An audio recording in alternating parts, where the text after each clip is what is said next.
Apple Retreats was published on Tuesday, June 10th, 2025.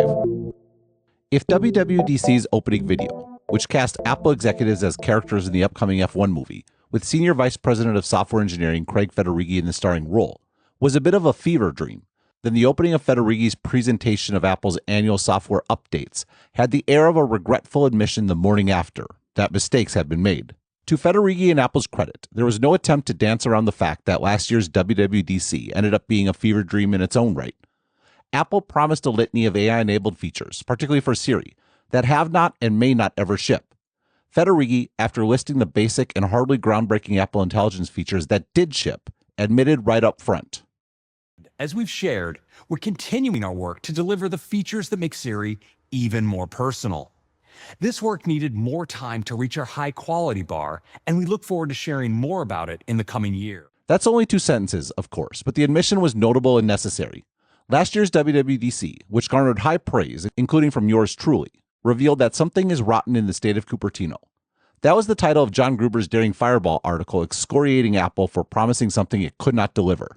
Even with everything Apple overpromised, if not outright lied about, at the WWDC keynote, the initial takeaway from WWDC from the news media was wrongly focused on their partnership with OpenAI. The conventional wisdom coming out of the keynote was that Apple had just announced something called, quote, Apple Intelligence, end quote, but it was powered by ChatGPT, when in fact, the story Apple told was that they, Apple, had built an entire system called Apple Intelligence, entirely powered by Apple's own AI technology, and that it spanned from on-device execution all the way to a new private cloud compute infrastructure they not only owned, but are powering with their own custom-designed server hardware based on Apple silicon chips. And that on top of all of that, as a proverbial cherry on top, Apple also was adding an optional integration layer with ChatGPT. So, yes, given that the news media gave credit for Apple's own actual announced achievements to OpenAI, Apple surely would have been given even less credit had they not announced the, quote, more personalized Siri, end quote, features. It's easy to imagine someone in the executive ranks arguing, quote, we need to show something that only Apple can do, end quote. But it turns out they announced something Apple couldn't do. And now they look so out of their depth, so in over their heads, that not only are they years behind the state of the art in AI, but they don't even know what they can ship or when. Their headline features from 9 months ago not only haven't shipped, but still haven't even been demonstrated, which I, for one, now presume means they can't be demonstrated because they don't work. Gruber, my co-host on Dithering, has been writing and podcasting about Apple for over 2 decades. His podcast is called The Talk Show, and for the last 10 years, Apple executives have appeared for a live version of his show the week of WWDC. However, this year will be different. Gruber announced on Daring Fireball, ever since I started doing these live shows from WWDC, I've kept the guests secret until showtime. I'm still doing that this year. But in recent years, the guests have seemed a bit predictable. Senior executives from Apple.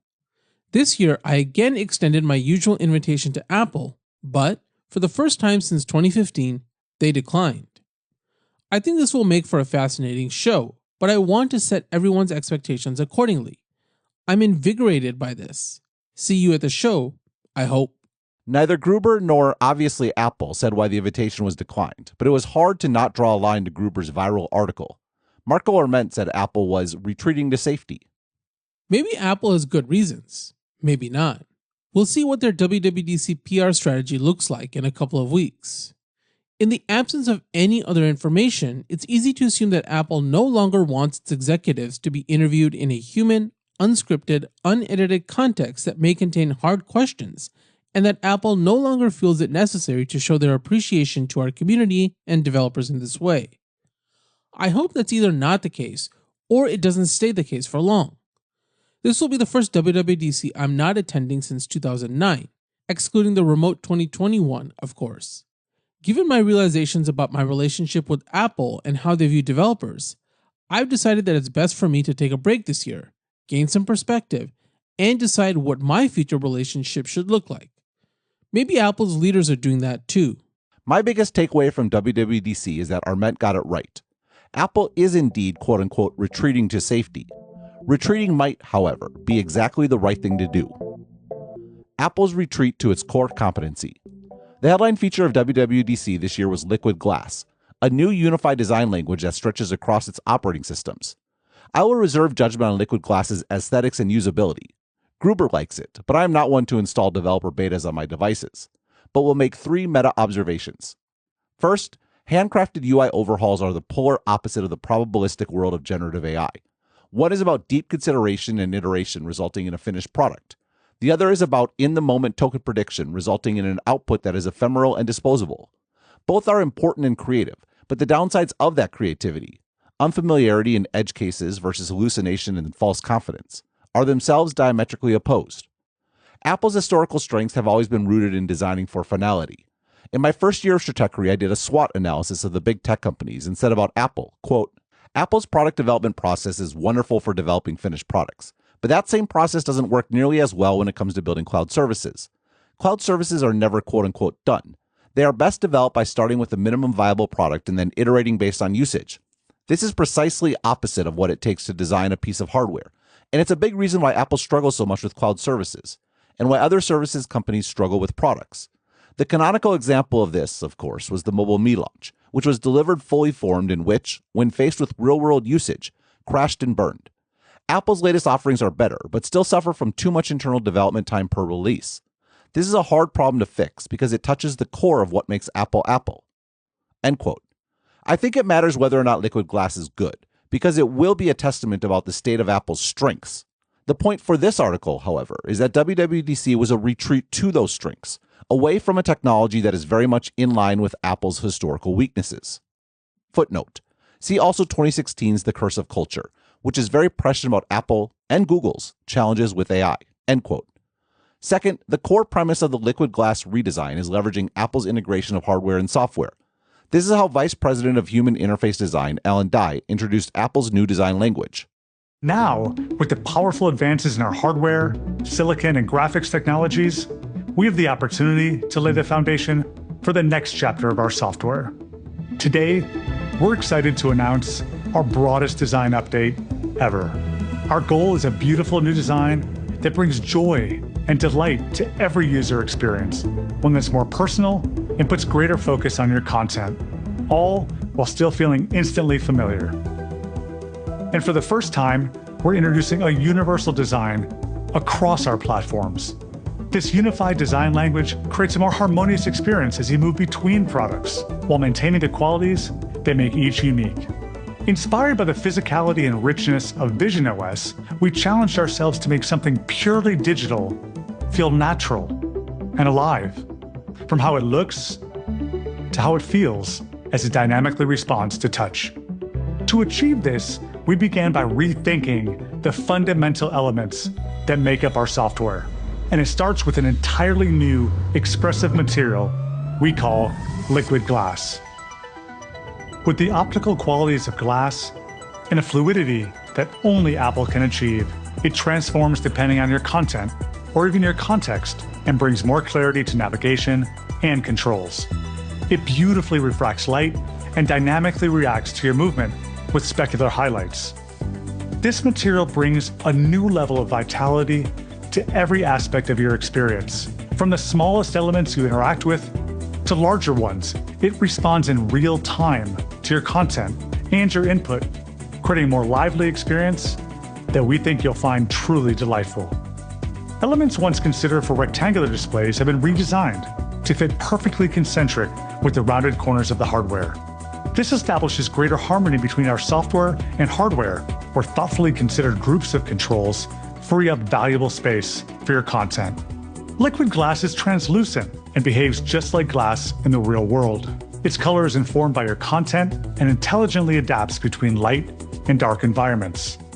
And as a distinct functional layer that sits above your app, the material dynamically morphs when you need more options or as you move between views. We've always cared deeply about every detail of our software design, and it's these moments of beauty, craft, and joy that bring our products to life. Our new design blurs the lines between hardware and software to create an experience that's more delightful than ever, while still familiar and easy to use. Today marks an exciting and beautiful new chapter for our design, one that sets the stage for our next era of our products and how you interact with them every day. Sebastian DeWith, in a remarkably prescient post predicting the nature of this new design, emphasized how only Apple could make liquid glass. A logical next step could be extending physicality to the entirety of the interface.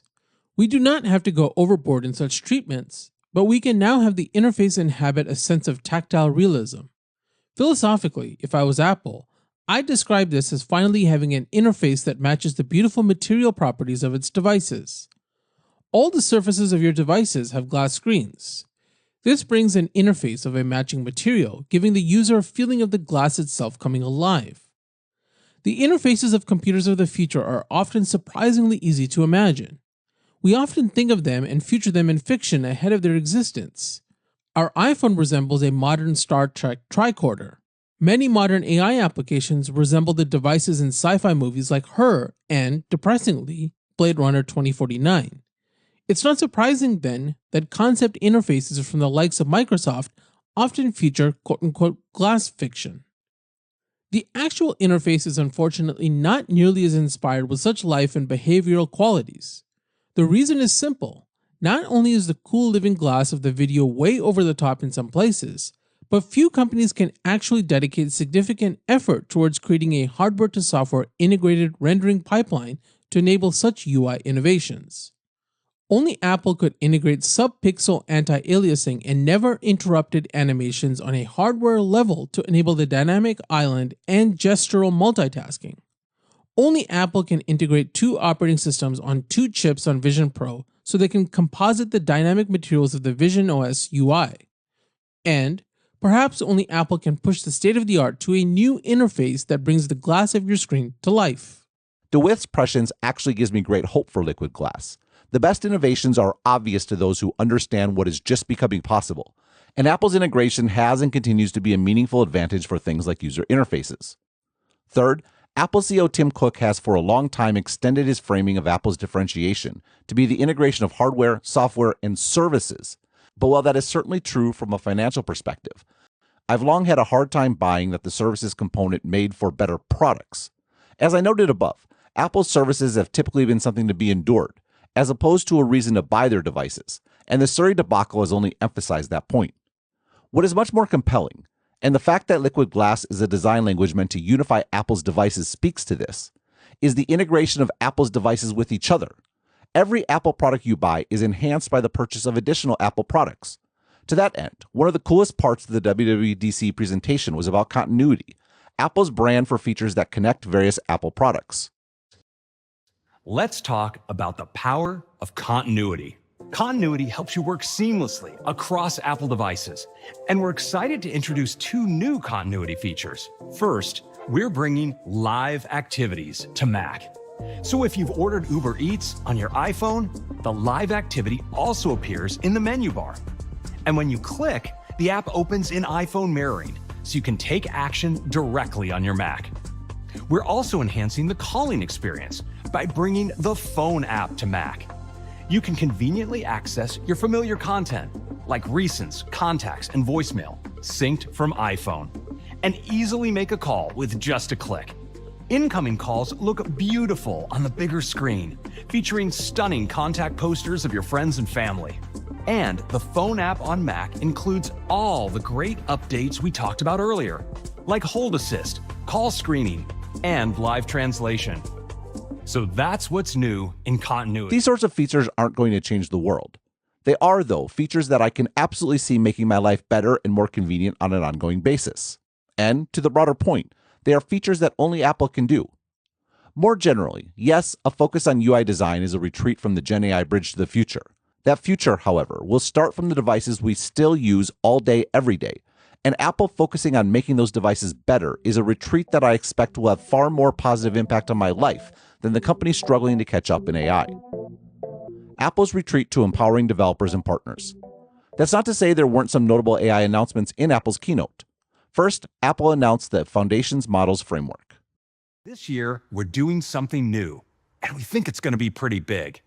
We're opening up access for any app to tap directly into the on-device large language model at the core of Apple Intelligence with a new Foundation Models framework. This gives developers direct access to intelligence that's powerful, fast, built with privacy, and available even when you're offline. We think this will ignite a whole new wave of intelligent experiences in the apps you use every day.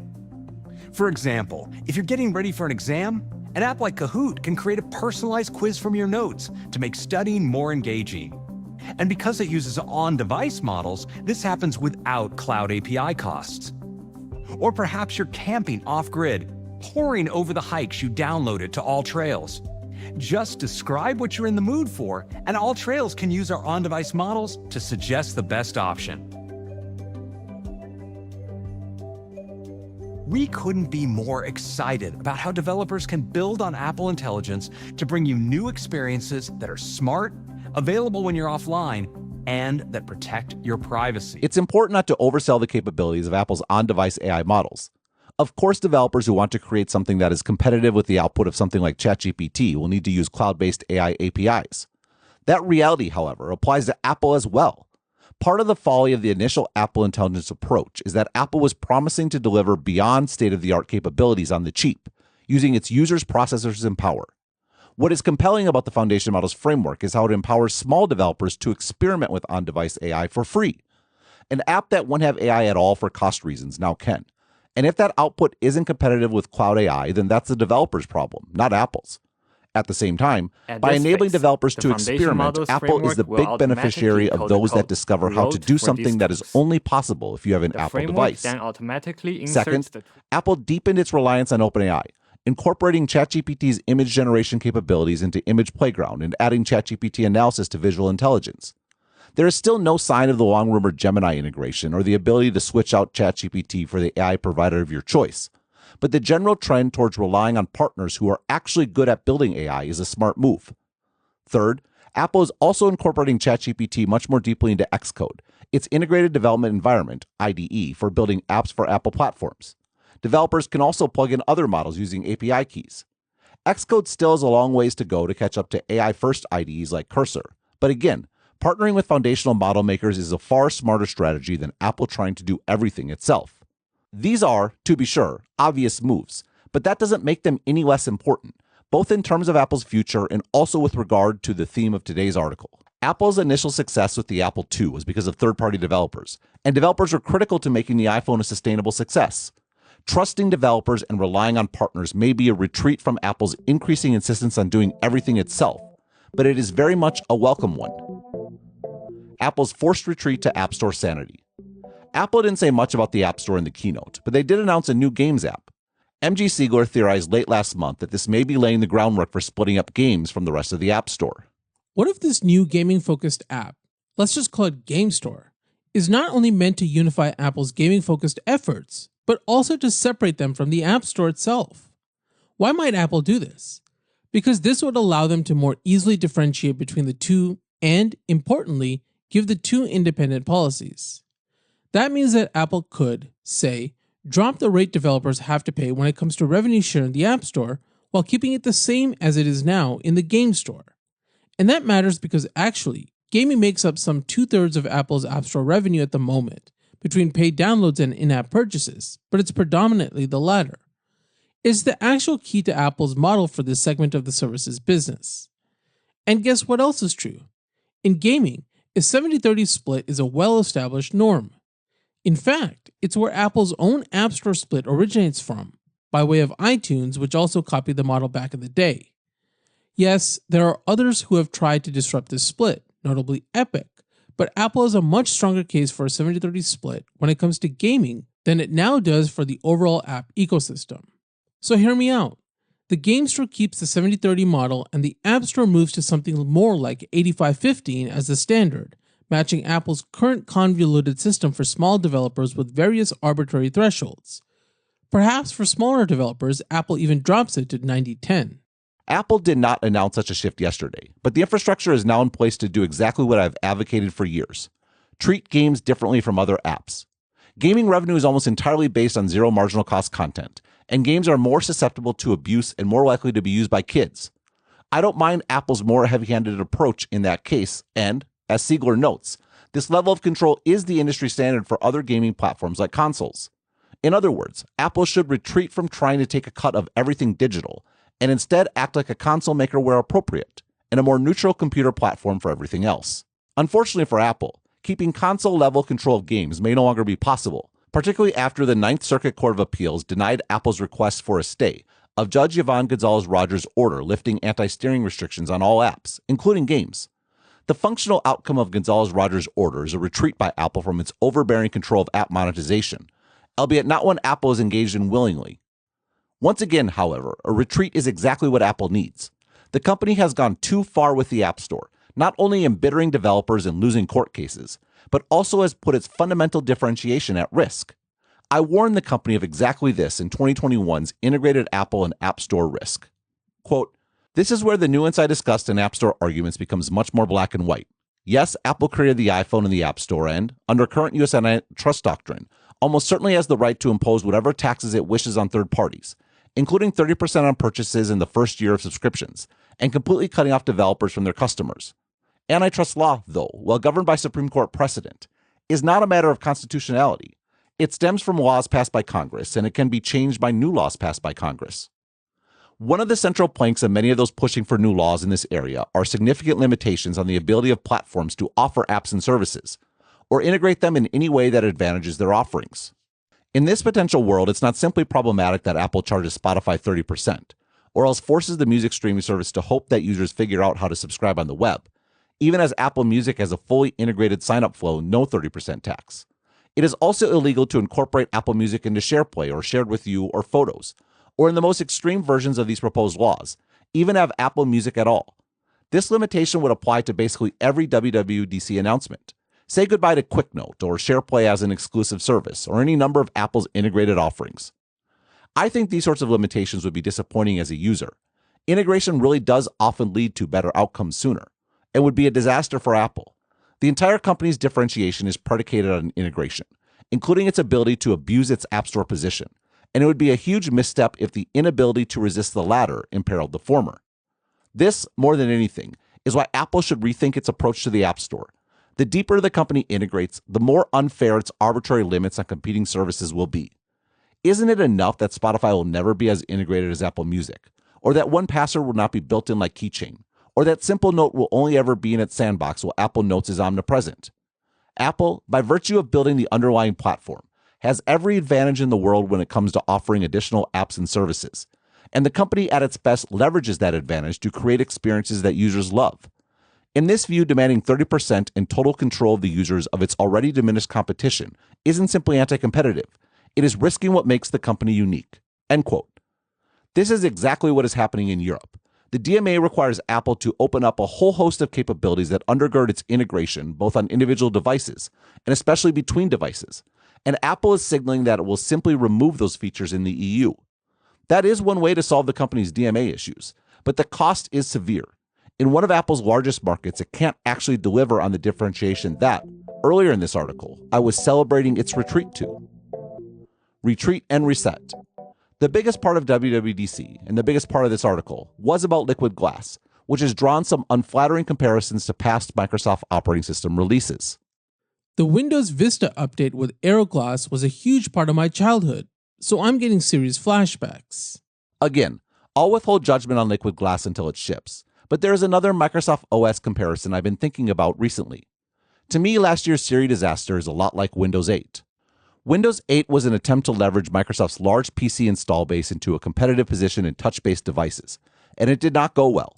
Consumers, particularly enterprises, hated the new UI, and developers weren't interested in a platform without users. Microsoft was forced to retreat and eventually came out with Windows 10, which was much more in line with traditional Windows releases.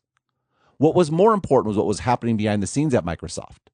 The Windows 8 disaster played a role in Steve Ballmer's ouster, while the most important accomplishment of Satya Nadella, Ballmer's successor, was ending Windows' role as the center of the company's culture and strategy. To put it another way, Microsoft tried to do something it was fundamentally unsuited to do, was forced to retreat, and eventually found a far better direction with Azure that positioned the company to benefit from AI. Apple has clearly missed the boat on cutting-edge AI. What I'm open to is the argument that this was a ship the company was never meant to board, at least when it comes to products like ChatGPT.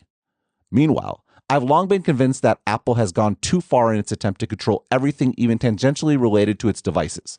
From 2017's Apple and the Oak Tree, quote, Apple has had a special run, thanks to its special ability to start with the user experience and build from there.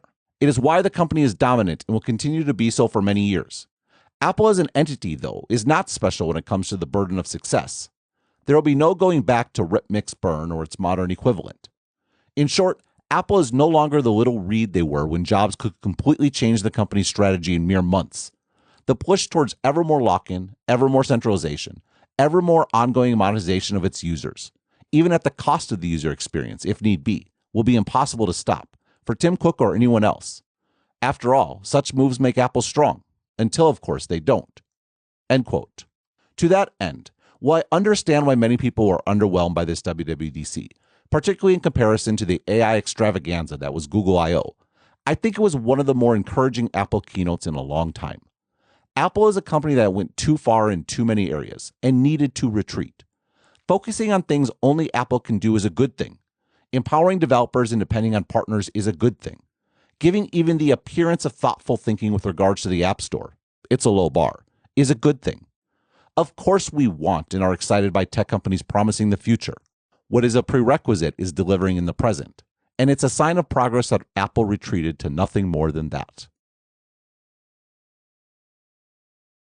For more analysis like this, please like and subscribe and visit Stratechery.com and listen to the Sharp Tech podcast. Also check out the Asianometry channel on YouTube to learn more about the technology changing our world.